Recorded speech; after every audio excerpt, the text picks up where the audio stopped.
Probably wondering where I'm at. Well, I'm in a bunker. Been driven down here due to the flu. I don't want to die. I really don't want to die. And the last film I ever see be TekWar, Tek Lab. They say the devil's in the details. I know what they mean. I'm walking in the wasteland with a ghost in the machine.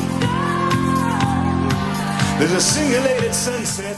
TekWar Tek Lab is a 1994 made-for-TV sci-fi film directed by Timothy Bond and starring Greg Evigan, Eugene Clark, Michael York, Joel Bissonnette, everyone's most hated Walking Dead character, Laurie Holden, Maurice Dean Wint, and William Shatner.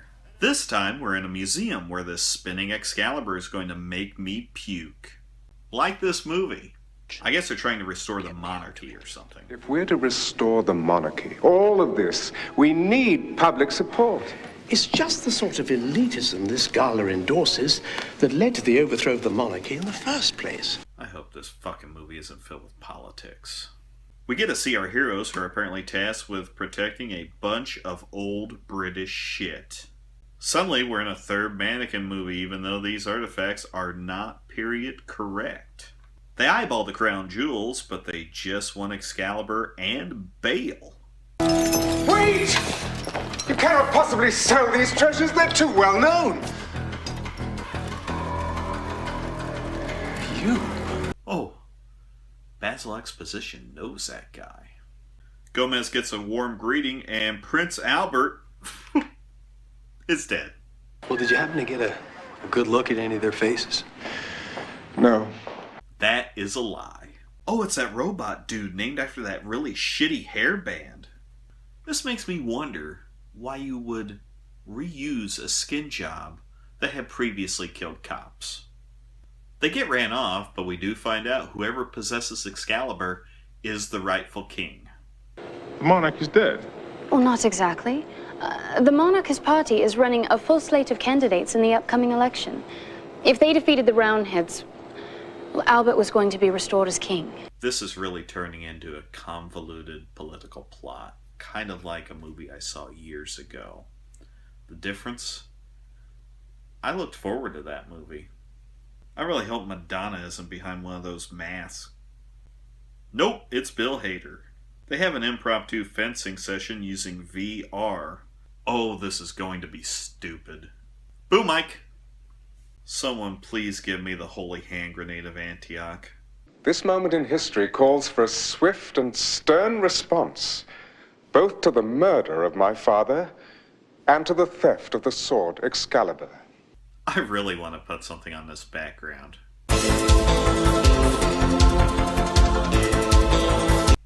There. That's better. As Richard accepts the nomination, someone hijacks the signal. Please be the Joker. Please be the Joker. Please be the Joker. They learn the signal came from London, so Sid and Jake are going on a trip to London, England to talk to Richard again. And learn nothing other than Andrea has disappeared, probably to Woodbury. They visit Rachel's mom, leading nowhere, and give us our TekWar useless scene of the film. They get hassled by tech addicts that hybrid Marty McFly their ass into following them. They go to a Roundhead contact.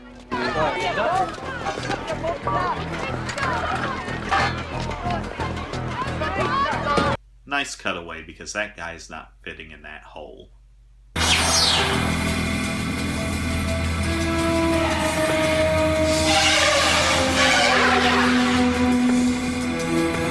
'90s internet again. They get taken hostage and wind up at Battersea Power Station.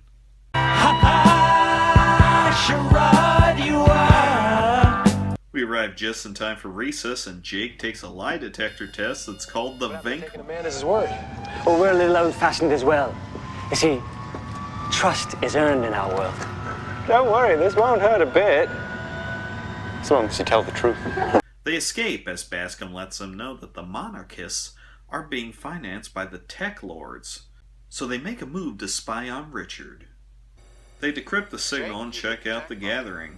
I hope you all had a chance to read the business plan. In it, you will see that I've made a rather conservative estimate of our manufacturing capacity once the new Tek Lab becomes fully operational. You make an illegal business plan and put it in writing? You must be new at this shit. Richard promises protection for Tek Lab, a super tech lord development center. It also turns out that Mark is the rightful heir, who had faked his death. What's with this series and people faking their deaths all the time? They knock him out and haul ass while Sig gets the evidence left on the table. That is why you don't put it in writing.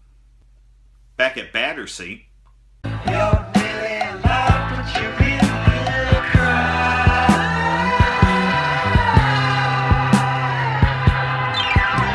there's a conflict over whether Mark should take the throne or save his love. But as usual, America has to come in and save the day. Now that Tristan goes on the air and he appeals for calm. If we broadcast that meeting, they'll kill Guinevere. We get to her before the broadcast. Oh, come on, Jake. If we try and go back in, Rich will... There's other ways to get in, Sid, like on the pirate station. All right, you got it? Give it to me. Fuck yeah!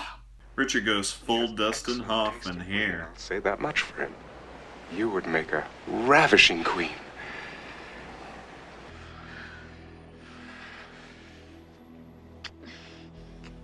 Yeah, this is fucking creepy. Could you ever love me that much? We get to the final showdown at Battersea. And watching for pigs on the wing. Featuring high-tech armor and intuition. She's being moved. I know you don't believe in magic, Jake, but Guinevere and I, we've always had this connection. We've always known when the other's in distress. As they have a nice electrified sword fight, Sid tails Rachel to the Tower of London. Jake hits Richard with some voltage and whoops, he's a fucking android. Richard is actually at the tower and he's decided that the best thing to do is to cut Rachel's fucking head off. But wait a minute, he hears a noise. He stops, turns to look out the window, and wow, she's fucking gone. Like she's gonna hang around when Michael York's gonna cut her head off. We fill out the remainder of the runtime. We have fighting downstairs and an axe versus sword fight upstairs that you can't see because it's too dark. Come on, Cardigan, kill me! Cut his fucking head off. I hesitate to say goodbye, Mr. Cardigan. It seems too premature somehow. I don't know what the hell you're talking about. I wasn't planning on coming back here to visit anybody in the freezer. Then I'll just have to call on you at my earliest convenience. No, please, don't come back.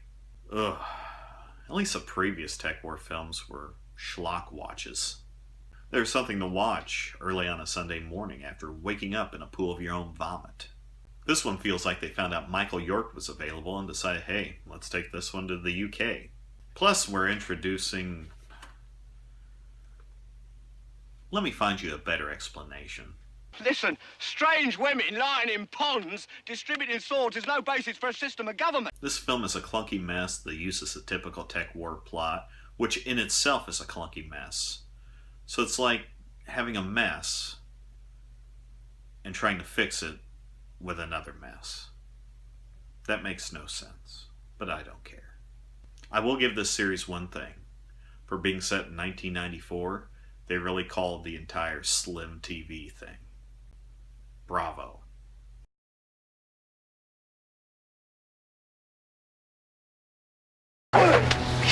Camelot!